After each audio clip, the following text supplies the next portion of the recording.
जय हिंद दोस्तों, मैं आशुतोष द्विवेदी अपने यूट्यूब चैनल खबर भारत और भारती पे आपका स्वागत करता हूँ। जैसा कि रोज़ मैं किसी न किसी नए पॉइंट के साथ आपके साथ जुड़ता हूँ। आज हमारी जो चर्चा का विषय है वो है कि क्या प्राइवेट कंपनियों को डिफेंस सेक्टर में आने से हमारा फ़ायदा होगा या नुकसान। तो आइए इसी बात पे आगे बात करते हैं। जैसा कि आपने न्यूज़ में सुन ही लिया होगा, अब हमारी बहुत सारी कंपनियां डिफेंस सेक्टर में अपने कदम रखने जा रही हैं। डिफेंस सेक्टर में आने से हमारे इंडस्ट्री को एक अच्छा बूस्ट मिलेगा। आप किसी भी महाशक्ति या किसी देश को देखेंगे जिन्होंने अच्छे हथियार बनाए हैं, एक्सपोर्ट किए हैं और जो आज महाशक्ति के रूप में हैं, उनके यहाँ डिफेंस सेक्टर में जितने बड़े प्रोजेक्ट हैं उनमें प्राइवेट कंपनियों का बहुत बड़ा इन्वॉल्वमेंट है। प्राइवेट कंपनियों का आने का सबसे बड़ा फ़ायदा ये होता है, प्राइवेट कंपनियां एक टारगेट टाइम पे काम करती हैं और कॉस्ट को इफ़ेक्टिव बनाती हैं, जिससे मार्केट में हमारे प्रोडक्ट अच्छे रेट में और अच्छी क्वालिटी के साथ उतर सकते हैं। वैसे अभी अगर आप हमारी सरकारी कंपनी एचएएल को देखें तो पिछले कुछ सालों में उसमें बहुत ही ज़्यादा बदलाव हुआ है और एचएएल ने अपने टाइम पे हर प्रोजेक्ट को पूरा किया है। चूँकि एचएएल पे बहुत सारे प्रोडक्टों का लोड है, जिसमें से डिफेंस के एक छोटे से छोटे आइटम से लेकर के एक बड़ा सा बड़ा आइटम का प्रोडक्शन एचएएल के कंधों पर है। तो एचएएल पे ज़्यादा लोड होने की वजह से हमारे बहुत सारे प्रोडक्ट डिले हो जाते हैं। पुराना बिहेवियर जो एचएएल का था, जिसमें स्ट्राइक, बार-बार हड़ताल करना, बार-बार धरना प्रदर्शन करना, जिससे हमारे बहुत सारे प्रोजेक्ट ने बहुत सारी देरी की है। एग्ज़ाम्पल के लिए अपना तेजस्वी देख लीजिए। लेकिन अब एचएएल के अंदर बहुत सारी चेंजिंग आई है। एचएएल को भी जो टारगेट मिलता है, जो ऑर्डर मिलते हैं, उनको टाइम पे डिलीवर करना पड़ता है। अगर ऐसा वो नहीं करते तो उनके साथ पेनल्टी क्लॉज़ रखा जाता है। तो एचएएल ने इस चीज़ को अच्छे से अचीव किया है और उसने अच्छा वर्क करके दिखाया है और प्रोडक्टों को टाइम पे देना शुरू किया है। लेकिन हमारा भारत देश बहुत सारे हथियारों के क्षेत्र में अपने नए-नए प्रोजेक्ट चला रहा है और जिसकी मैन्युफैक्चरिंग की सारी ज़िम्मेदारी एचएएल पर ही होती है। एक छोटे से छोटे डिफेंस के आइटम से लेके, यानी एक गोली से लेकर के एक फाइटर प्लेन बनाना, सब एचएएल के कंधों पे है, जिससे एचएएल पे वर्कलोड ज़्यादा होने की वजह से हमारे आइटम कहीं न कहीं डिले हो जाते हैं।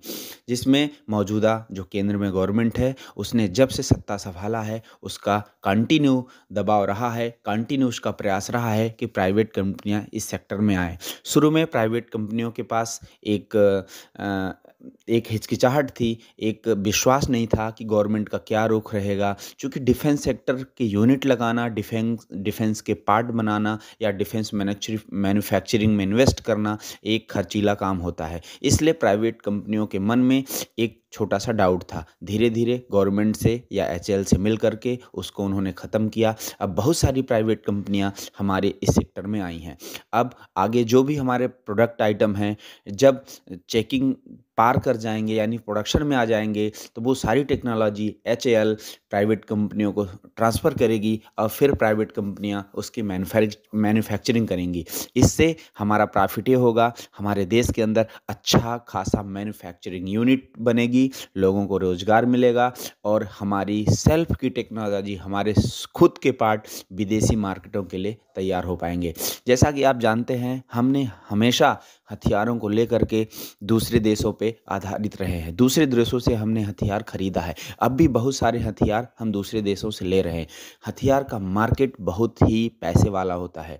कोई भी देश जब हथियार किसी देश से खरीदता है तो पैसे के साथ-साथ बहुत सारे ऐसे सैंक्शन और बहुत सारे ऐसे दबाव में उसे काम करना पड़ता है, जो हमारे देश की स्वतंत्रता, हमारे देश को आगे बढ़ने में विरोधी होता है। लेकिन जब हम खुद की टेक्नोलॉजी, खुद के डिफेंस सेक्टर के हथियार खुद मैन्युफैक्चरिंग करेंगे, उनकी क्वालिटी अच्छी होगी, तो हम एक विदेशी मार्केट में अपना अच्छा खासा दबदबा बना लेंगे। प्राइवेट कंपनियों का एक सबसे बड़ा फ़ायदा होता है, प्राइवेट कंपनियों में बनने वाले प्रोडक्ट एक अच्छी क्वालिटी के होते हैं। चूँकि प्राइवेट कंपनियाँ हमेशा जो पार्ट बनाती हैं, उनके अंदर क्वालिटी और टाइम पे प्रोडक्शन का एक दबाव होता है, तो वो हमेशा इस पे काम करती हैं। तो क्वालिटी अगर प्रोडक्ट की अच्छी होगी, मार्केट में उसकी माँग बढ़ेगी, मार्केट में माँग बढ़ेगी तो हमारे यहाँ मैन्युफैक्चरिंग यूनिट डेवलप होगी, मैन्युफैक्चरिंग यूनिट डेवलप होगी तो नए-नए प्लांट लगेंगे, नए प्लांट लगेंगे तो रोज़गार बढ़ेगा। तो आप इस चीज़ को मानिए, अगर प्राइवेट कंपनियाँ हमारे डिफेंस सेक्टर में कदम रखती हैं तो हमारे लिए बहुत ही अच्छी बात होगी। अभी बहुत सारी प्राइवेट कंपनियाँ हैं जैसे गोदरेज एयर स्पेस जो हमारे कावेरी इंजन पे काम कर रही है, जो हमारे एक्सयूवी ओबरा में लगेगा। दूसरा एल&टी हो गई, जो तेजस MK2 और एमसीए की ज़िम्मेदारी उसको दी जा रही है।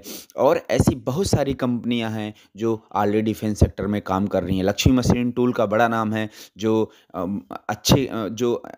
डिफेंस पार्ट के अच्छे जो हाई क्वालिटी पार्ट होते हैं उसको बनाती है। लोकेश मशीनिंग के बारे में आपने सुना ही है, ऑलरेडी इसमें काम कर रही है। ऐसी बहुत सारी कंपनियां हैं जो दर्जन भर से ज़्यादा हैं जो डिफेंस सेक्टर में अपने कदम रख चुकी हैं, और ये हमारे लिए बहुत अच्छा होगा। हमारे साथ हमारे देश के लिए, हमारे डिफेंस सेक्टर के लिए जो हमारे प्रोजेक्ट डिले फेस कर रहे हैं उसमें बहुत ही अच्छा बूस्ट लगेगा।